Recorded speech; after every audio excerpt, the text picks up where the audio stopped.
Hello guys, welcome back to another video of nursing research and statistics. जैसे कि हमने last video में पढ़ा था about what is research, what are the different types of research, definition of nursing research. हमने पढ़ा था problem solving, steps in problem solving. तो आज हम कंटिन्यू करने वाले हैं characteristics of good research. ठीक है, characteristics of good research. This is a very important question for exam point of view. So इसको अच्छे से आप लोग पढ़ें. ये आता है एग्ज़ाम में, चाहे 10 मार्क्स के लिए आए और चाहे 5 मार्क्स के लिए. तो हम दोनों के लिए पढ़ लेते हैं. चाहे if you are studying it for 10 marks then automatically it will cover you for your 5 marks also. So please prepare this question very well. So let's start about characteristics of good research. So हम लोग देखते हैं research employs scientific methods. That research जो है इसमें scientific methods use होते हैं based on, मतलब साइंटिफिक मेथड्स मतलब जो साइंटिस्ट हैं उन्होंने एक्सपेरिमेंट किया होगा लॉजिकली सिस्टमैटिकली. उन्होंने इस किसी भी रिसर्च को लेके उस पर काम किया होगा. हर एक एंगल प्रोस्पेक्टिव वे से सोच के हमने सारे साइंटिफिक मेथड्स यूज़ करके हम लोग किसी कंक्लूजन पे आते हैं. इसीलिए यहाँ पे ये बोलता है research employ scientific methods. Good research जो होती है that is systematic, system wise होती है, सिस्टमैटिक सीक्वेंस वाइज चलता है. Logical means we have to use our mind brain like सब कुछ हमें इसमें यूज़ करना पड़ता है, लॉजिकली थिंक करना पड़ता है. एम्प्रिकल बेस्ड ऑन ऑब्जर्वेशन और एक्सपीरियंस. हमें रिसर्च वो लेनी हो चाहिए जो हम ऑब्जर्व कर सकते हो, जिसपे हम जो हमारे एक्सपीरियंस से हम लें. ठीक है. And also replicable. रेप्लिकेबल का मतलब होता है विच कैन बी कॉपीड या which is able to be repeated. Okay, suppose किसी साइंटिस्ट ने रिसर्च किया है, अब हम भी वही टॉपिक लेना चाहते हैं. Now we are going to repeat that again. So it should be replicable. So research employs scientific methods.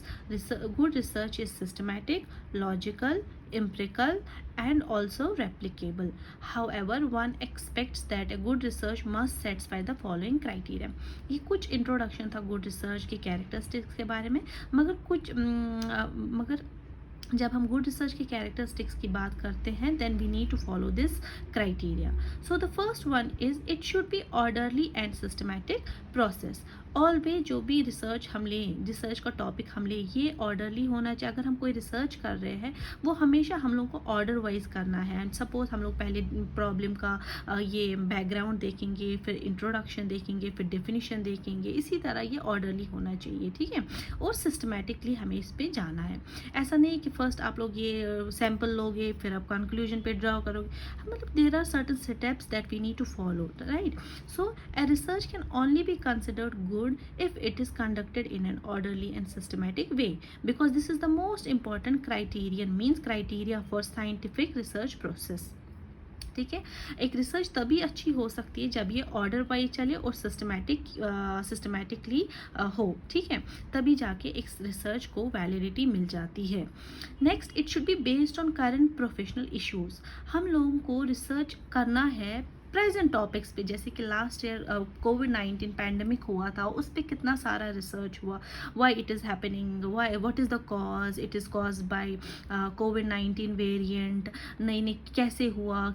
some people said in China they ate pigs and all. Some said that there are bats, the bird उसने fruit खाने की उसकी bite में उसके saliva में ये micro organism पलता है, ये वायरस पलता है. आई एम सॉरी टू से ये वायरस पलता है and it is transferred from person to person. So similarly based on current professional issues. ठीक है. So resolving current issues of any discipline is one of the fundamental processes of any research.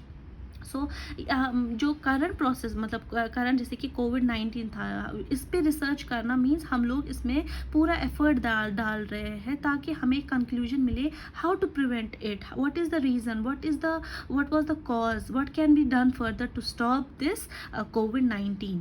Therefore a good research must be based on the current professional issues so that a particular discipline can be up to date with solutions to professional concerns. तो at the end when they found out what is the cause of COVID.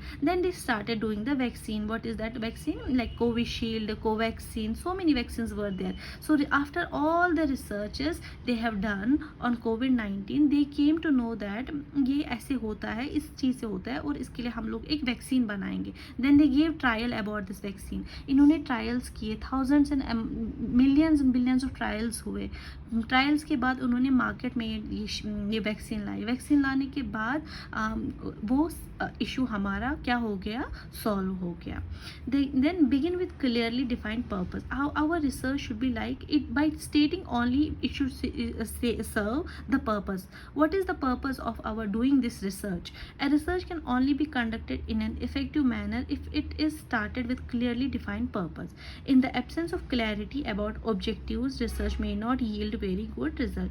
So हमेशा जो research होती है उसका एक clear purpose होना चाहिए, defined purpose होना चाहिए. क्यों हम ये कर रहे हैं, व्हाट इज़ द मकसद, हमारा मकसद क्या है इस रिसर्च को करने का. ठीक है. Next is emphasise developing, refining and expanding professional knowledge.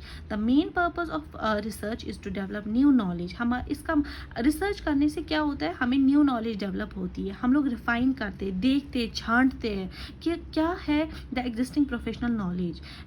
It is ever expanding professional body of knowledge is the most important need of any profession. Therefore, a good research is always directed towards expansion of professional body of knowledge. Good research का मतलब है ये हमेशा expand होनी चाहिए, ये थोड़ी concise नहीं होनी चाहिए. It should be an expanded body of knowledge. ठीक है. Next is directed towards development or testing theories. It should be directed towards the development or testing theories. Theory development and testing is the systematic process of inquiry in a discipline. ठीक है. Therefore, only a good research can make it possible to develop or test a theory. एक research की ही help से हम लोग क्या कर सकते हैं, एक थियरी को टेस्ट कर सकते हैं, डेवलप कर सकते हैं. ठीक है. अगर हम लोग ये रिसर्च ले रहे हैं, इसको अप्लाई करने के बाद ही हम लोग एक कंक्लूजन पे पहुंच सकते हैं. ठीक है.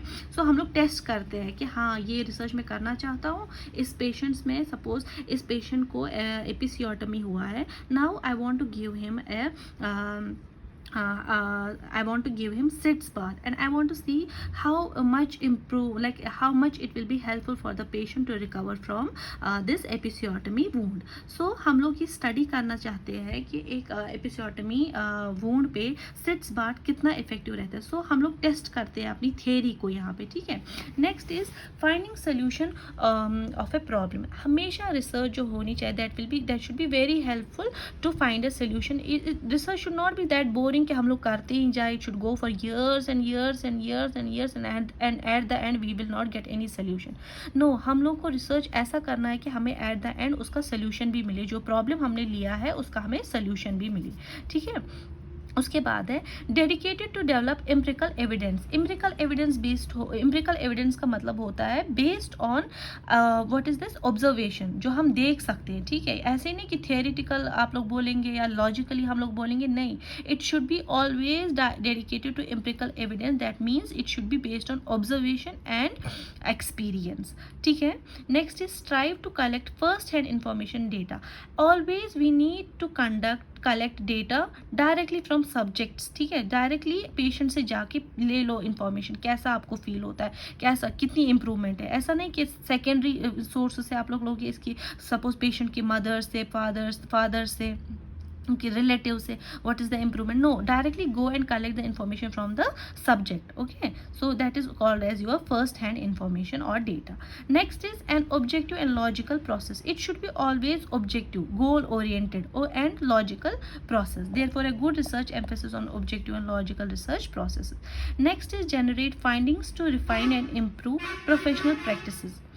A research cannot consider successfully until and unless it contributes towards refinement and improvement in professional practices as per the need of time. एक रिसर्च ऐसा होना चाहिए, जब हम रिसर्च करते हैं वो टॉपिक ऐसा होना चाहिए जो हमारी प्रोफेशनल प्रैक्टिसेस को इम्प्रूव करे. ठीक है. ना कि ऐसा होना चाहिए जिससे कि हम लोग कुछ सीखें ना. It should be very important, it should be very best to our professional practices. ठीक है. Next is use of appropriate methodology.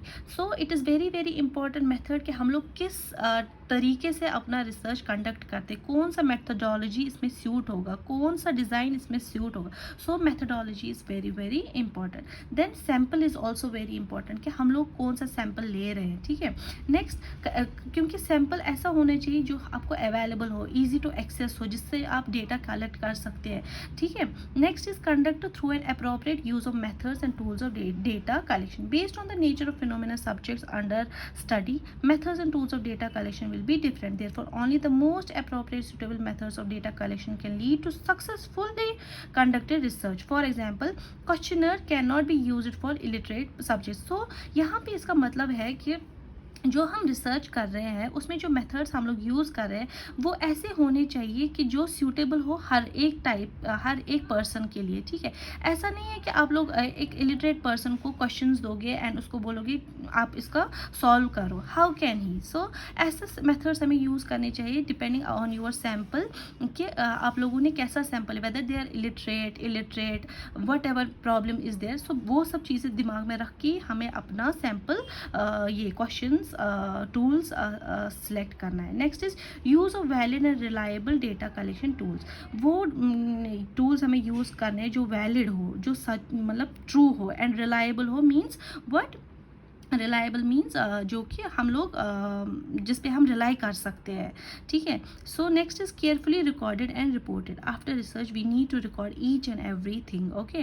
Next is adequately and appropriately analysed research. After हमने रिकॉर्ड किया उसके बाद हमें इसको प्रॉपरली एनालाइज करना है. देन उसके बाद हम लोग एक्टिविटी अपनी कैरी करेंगे. ठीक है. Research can not be carried out in hurry. जल्दी में रिसर्च तो नहीं होगा. It needs lots of time and patience. Therefore patience and endurance are foundations of good research. हमें याद रखना है हमेशा एक रिसर्च के लिए हमें पेशेंस एंड एंड्योरेंस मीन्स अपना ये इंटरेस्ट की बहुत ज़्यादा ज़रूरत है. Next is research expertise, interest, motivation and courage. एक रिसर्च ऐसा हमें चूज़ करना है कि जो जिससे हमारा इंटरेस्ट जो है वो बहुत ज़्यादा बना रहे और हमें मोटिवेशन मिले और करेज मिले. ठीक है. So these were some of the points of good characteristics of good research. I hope आप लोगों को ये समझ आया होगा और आप लोग इसको अच्छे से रिमेंबर करेंगे. और चलिए एक बार फिर से देखते हैं. What are the characteristics of a good research. It should be orderly and systematic process. It should be based on current professional issues. It begins with clearly defined purpose. It should emphasize on developing, refining and expanding professional knowledge. It should direct towards development or testing theories. It should help to find solution of a problem. It is dedicated to develop empirical evidences. It should strive to collect first-hand information data. It should have an objective and logical process. It should help to generate findings to refine and improve professional practices. It should use appropriate methodology. It should be conducted on representative sample. It should be conducted through appropriate use of methods and tools of data collection. It should there should be use of valid and reliable data collection tools. It should be carefully recorded and reported. It should be adequately and appropriately analyzed research. It should patiently carry out activities. Research should be based on expertise, interest, motivation and courage. I hope आप लोगों को ये video समझ आया होगा and आप लोगों के लिए ये यूज़फुल रहेगा एग्ज़ाम में. ये टॉपिक बहुत इंपॉर्टेंट है एग्ज़ाम के लिए. प्लीज़ अगर आपको मेरे वीडियोस पसंद आते हैं तो मेरी चैनल को लाइक, शेयर एंड सब्सक्राइब ज़रूर करें ताकि मैं और ज़्यादा वीडियोस लेते आऊँ. Thank you so much. Have a nice day. Bye bye.